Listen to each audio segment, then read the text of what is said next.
Hey everyone, I'm making a quick video just to kind of showcase and document my process in designing this module for a mob farm design.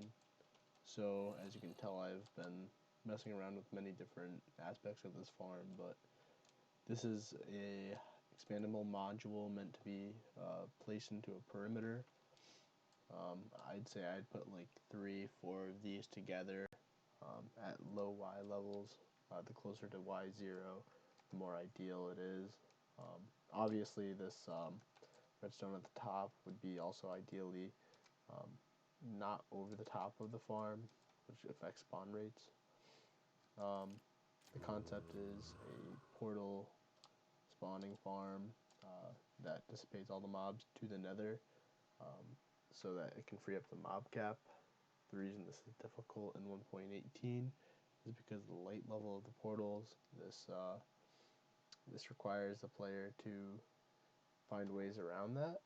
So in this case, in order to allow mobs to spawn, I have to use a water bucket to delete the nether portal blocks, and relight them adequately. Figuring out the timing was a pain, and then simplifying the circuitry to one single clock was also a pain, because in the previous iterations I was using timers out the wazoo as well as delays, and this delay was actually really cool to work with and learn about, but here I am with the final result. So in the center here we have this console that places all the water, and then here we have the modules. This right module works with the flint and steel. This left module works with the water. So we can track it all the way. For the flint and steel, you're dealing with this circuit, which actually initiates the water, and at the same time lights each of the portals.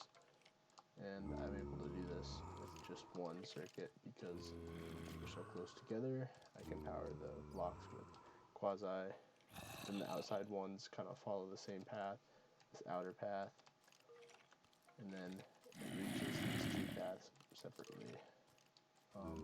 In order to make the water bucket simultaneously place and pick up the water, I had this fancy little trick here with the repeaters and the delay. The spawning platform is 7 by 25, and other than that, I'm using tinted glass, but I mean, ideally you can use anything you'd like. This just kind of lets me see into the farm and make sure everything's working. The clock is a standard hopper clock, and I have it set to 20, but the timing is way off. I could probably spend more time to figure that out, but that's not the purpose of this current mission.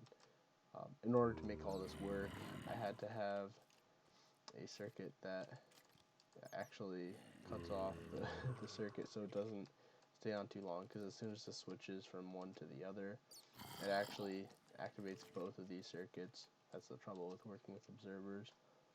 So I had to shorten the signal length.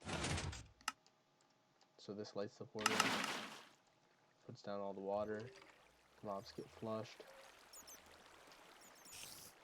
and then soon after, there, the water's removed, the portal's removed, more mobs can spawn, and the water's placed, and this repeats.